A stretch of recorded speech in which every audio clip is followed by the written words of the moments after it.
Alright guys, we have more Misty Gordon. We're on chapter 11. It's called The Solitary Gong. Solitary means alone or by itself, or one. The solitary gong, and gong is like a boom sort of bell sound. Leaving the dearly departed, Misty and Yoshi were nearly blown off their feet by a gust of wind tearing down the street. "Hang on to your hats," Sam Port called to the girls from the doorway of the Hum Rum Tavern. "The winds are getting wicked." He touched Misty on the elbow and added emphatically, "I wouldn't walk in that direction if I were you." "Why?" asked Misty. "They're having trouble with the old Ashcrum bell," Mr. Port shouted over the whistling gales. "A crew was lowering the bell from the tower when the winds picked up. They halted the job when most of the ropes holding the bell snapped in two. Right now it's dangling by one rope, and who knows how long it'll hold, seeing that these winds are getting stronger." Mr. Port nodded grimly. "I wager that old bell is gonna fall, and you don't want to be standing under it when that happens." The girls ran down the street to see the spectacle. "Stand back! Stand back!" a police officer ordered Misty and Yoshi as they reached the base of the bell tower where a crowd had gathered. The girls looked up and gasped. 50 feet in the air, leaning against the side of the tower, was the massive Ashcrum bell, hanging in place by one thin rope. Fluttering in the wind like streamers were the other ropes that had given way. A group of firefighters stared up at the bell, shaking their heads. "Doesn't look good," Misty overheard one saying. A sickening creak sounded. Everyone grew quiet and gazed at the bell. The creaking grew louder as the rope stretched, sending the bell inching downward, scraping against the tower as it went. "She's about to drop!" shouted a firefighter. "Everybody back up!" And with a noise that sounded like a tree branch breaking, the rope snapped. Screams filled the air as the huge and heavy bell broke loose and fell, shooting down the side of the tower, its insides humming low and terrible before landing with the ground shaking, deafening and solitary gong. There was somebody new blowing on the school crossing guard whistle Monday morning.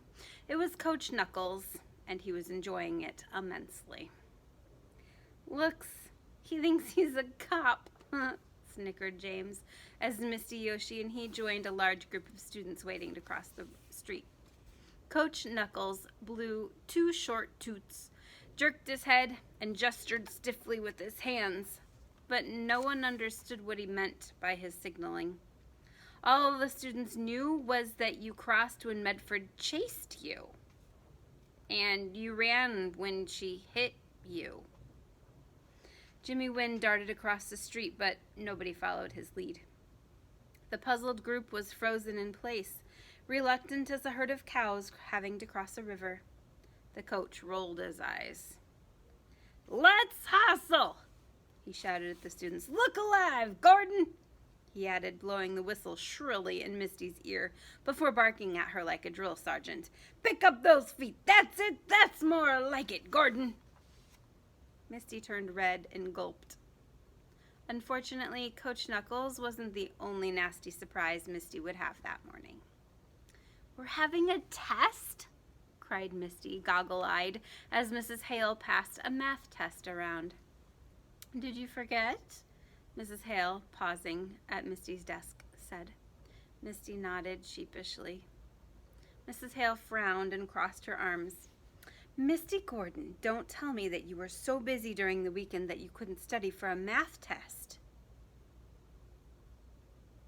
Misty's heart sank as she gazed at the test, a full sheet of equations.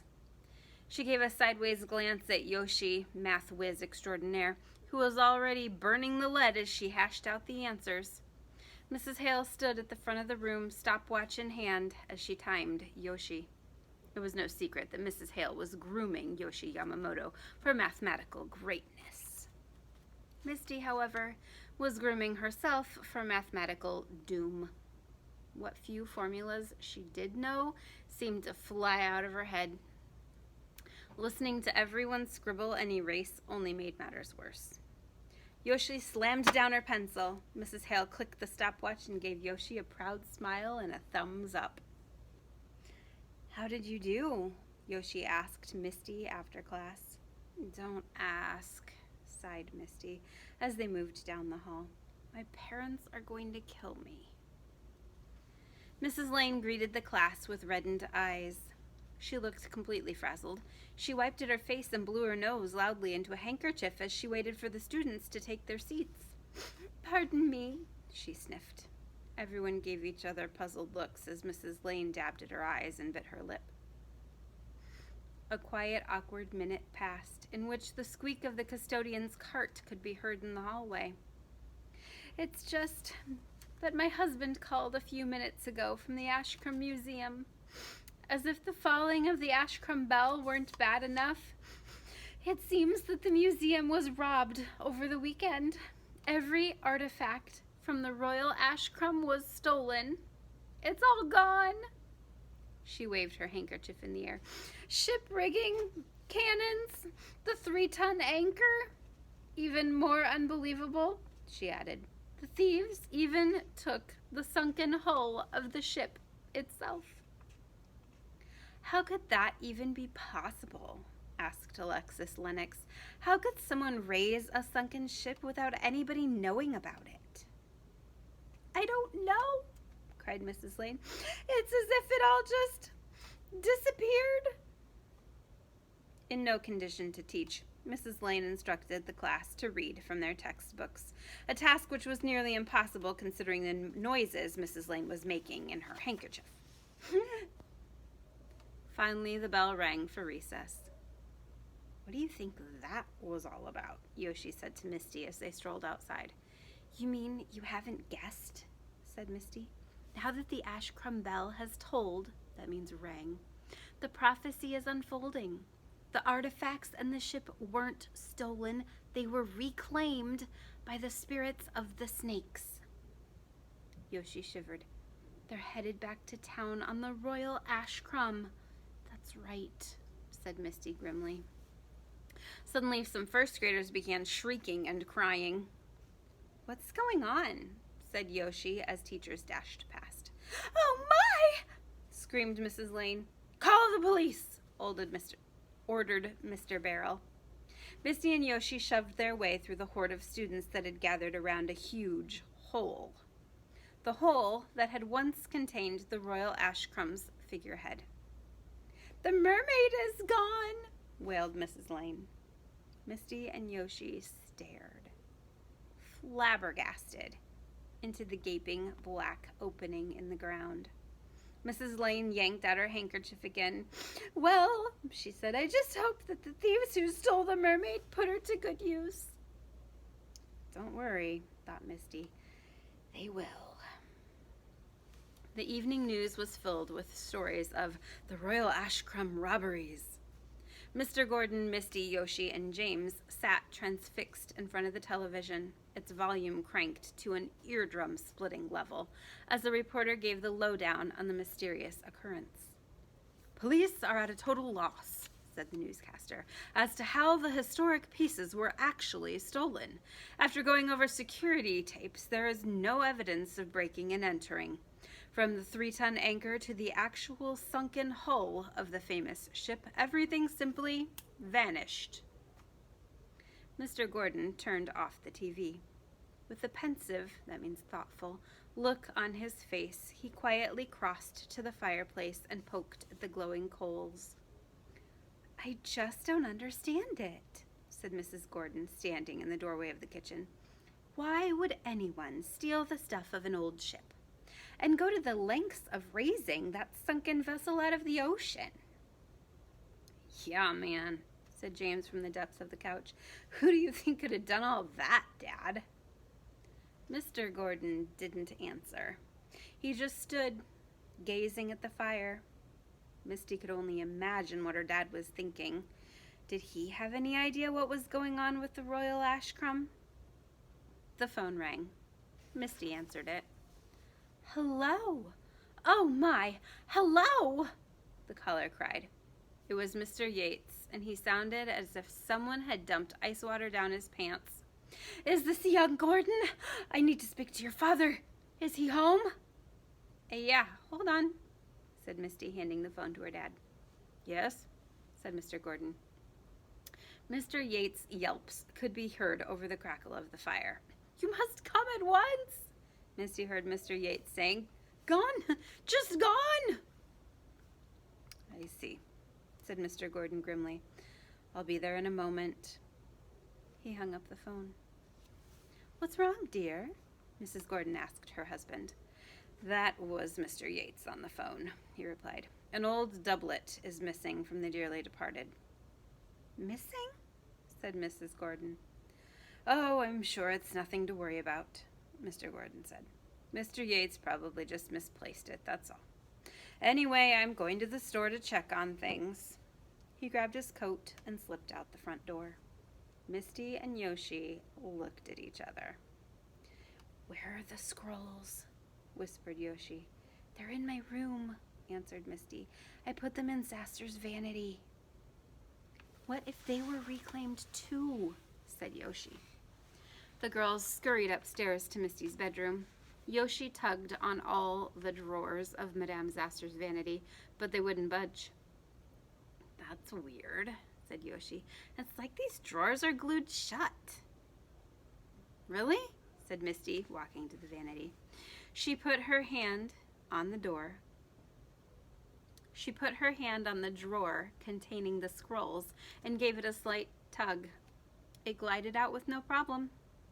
Misty breathed a sigh of relief. "The scrolls are still here." "But how?" said Yoshi, puzzled, looking at the 5 scrolls inside the drawer.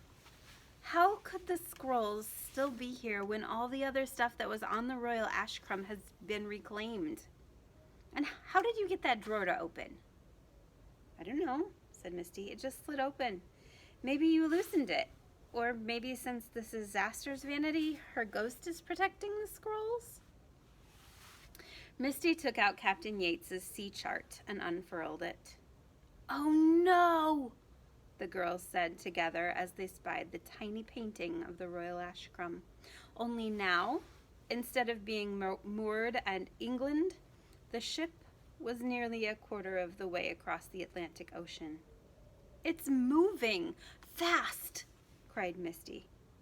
"Look," noticed Yoshi.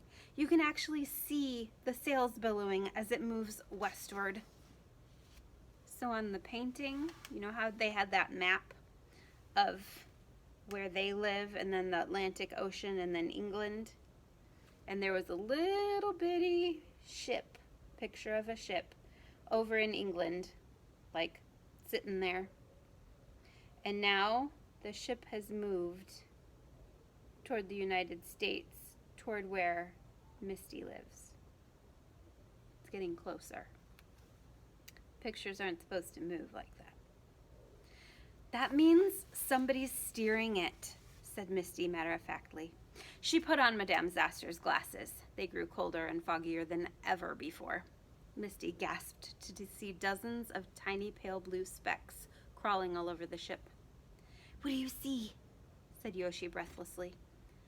"The ghost crew," said Misty, gazing at the ship in dread. "The royal ashcrumb has become a sort of ghost ship." "What do you mean, sort of ghost ship?" said Yoshi. "The ship is now like Fanny Belcher's coat," surmised Misty. "We can both see the fur coat and ship because they're real, but ghosts are in control of them. Ghosts that I can only see with Madame Zaster's glasses." "So the prophecy is definitely coming true," said Yoshi. "The ghosts of the black adders, the snakes, have reclaimed the ship. They've set sail from the ship's original starting point in England, and they're headed our way." Misty nodded. I just wonder how much time we have before it gets here. Well, said Yoshi, judging by how far it's already traveled since being reclaimed, we only have 3 or 4 days, at most, before the Black Adders come ashore. Having seen enough, Misty removed Madame Zaster's glasses, and the phantom crew disappeared from her view. Misty! Mrs. Gordon called up the stairs. I'm taking James to Kung Fu class. We'll be back in an hour or so. Okay, Misty shouted as she put the scrolls back in the drawer. She crossed to the window and watched her mother and James drive off. This is perfect, she told Yoshi. I want to use the crystal ball.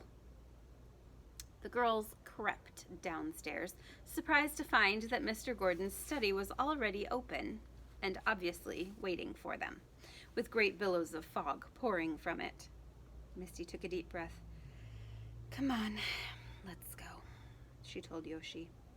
And they passed together through the mist and into the room, where the crystal ball sat atop the seance table, gleaming like a globe of ice. The girls shivered as the ghostly voice of Madame Zaster drifted around the table. Sit, the voice whispered. The girls quickly took a seat next to each other. Misty, said the voice, bring your hands to the crystal ball and ask it what you wish to know. Misty glanced at Yoshi nervously and said under her breath, Good grief, what do I ask it first? There are so many things. A foggy finger gave Misty a soft poke in the arm. Hurry and ask the ball before it grows dim, urged the voice. Misty brought her hands to the glowing orb and simply declared, Show me where the golden 3 are buried. Suddenly, the table began to rock angrily, sending the crystal ball rolling wildly across its top toward the edge. Misty stopped the ball just in time. It's not that easy, Misty Gordon, said the voice sternly, as Misty clutched the ball in fright. As I told you before, all will be revealed once you have learned the nature of the golden 3. Nature? Said Misty, shooting Yoshi a desperate help me out here look.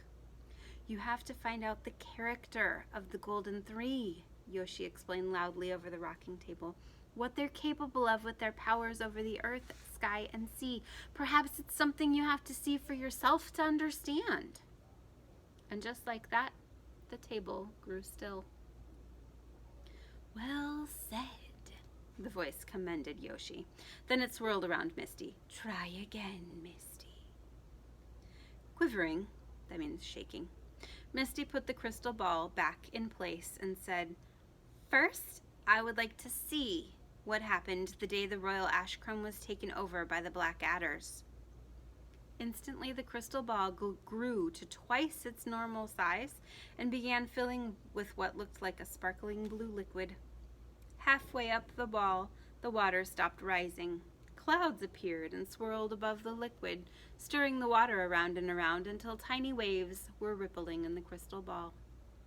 It looks like the ocean, said Misty, amazed. Just then, Mr. Gordon's radio clicked on, filling the room with the sound of whistling wind. Misty and Yoshi watched in astonishment as a ship appeared upon the ocean. It's the Royal Ashcrumb, whispered Yoshi. Over the radio, the ship could be heard splashing through the waves. It was like watching a ship in a bottle, though this particular ship happened to be sailing with a crew aboard. A tall, noble-looking gentleman stood at the helm. He was wearing a very familiar-looking black doublet. To his side stood a man checking a map with some instruments. Straight ahead, Captain Yates, the man with the map said in an English accent. Ashcrumb is straight ahead, sir. Very good, Officer Monger, said the captain, pleased at this news. It will be a great relief to successfully deliver King Charles' treasures. Transporting them has not come without considerable risk. Officer Monger nodded seriously. Another man approached the captain. Captain Yates, he said, we've just spotted a ship headed toward us, sir. It's gaining fast. Ship? said the captain. "Are you sure, Officer Belcher?"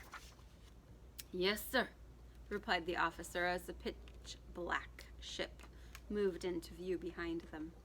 "Oh, no," said the captain, grimly checking his spyglass. "The Black Adders have found us." The captain spun around and ordered his crew, "Load guns!"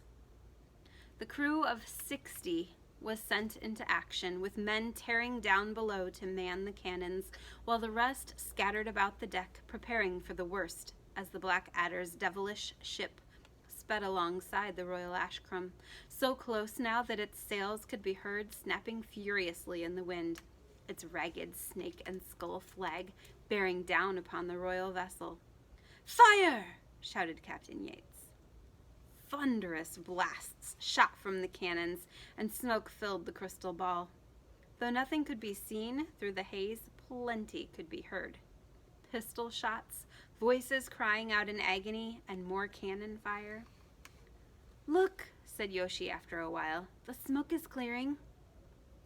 And when it cleared, Misty screamed.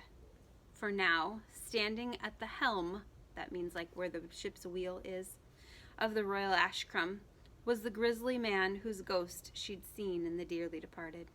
He held in his hand a knife, its blade covered in blood. At his feet lay Captain Yates, his throat slit. The sinister killer was obviously the leader of the Black Adders, for behind him stood his gang, pistols jammed into their belts. They were panting from the fight and smiling victoriously. 2 men staggered up, carrying a chest. "Here it is," they said, dropping the chest at the leader's feet. "It was down below." The leader drew his pistol, fired at the lock on the chest, and kicked it open. His eyes flickered as he dropped to his knees. "The Golden Three," he cried, gloating over the gleaming statues and their accompanying scrolls. "'Tis what the snakes have been dreaming of. With these statues, the snakes will have complete rule o'er everything. But," he said, closing the lid upon the treasure, "we'll have time for the Golden Three later. We've got to get to Ashcrum." He snatched up Captain Yates's map and began looking them over. "If King Charles was transporting this priceless loot, there's no telling what kind of treasure we might find ashore," he said greedily. Then he turned to his men and grinned wickedly. "And the only way we'll be allowed to come ashore is if the colonists think we're English. So remove their attire," he said, gesturing to the lifeless bodies strewn about the deck, "and put it on yourselves. Then throw the bodies overboard." So they're going to take the dead people's clothes, the dead sailors' clothes, and put them on themselves. That way they look like they're the official good guys. The leader began removing the doublet from Captain Yates. Suddenly the study became icy cold, as if someone had opened all the windows. In an instant the fog vanished. The crystal ball dimmed, and the radio went dead. "Wait!" Misty cried. "I'm not done yet." "Misty!" Mrs. Gordon called. "We're home! Where are you, dear?" The girls dashed out of the study and into the kitchen. "You're back already?" said Misty. "Yes," said Mrs. Gordon. "James's kung fu class had been canceled." "Tell them why, James," she added with a smile. "Because it's snowing!" he cheered, doing a kick. "It's snowing?" the girls cried together. They quickly pulled on their coats and hats and ran outside into the quiet snowfall, twirling in the white fluff that was falling from the evening sky. Misty smiled. There was nothing like snow to take your mind off your worries. "Let it snow, let it snow, let it snow," she sang.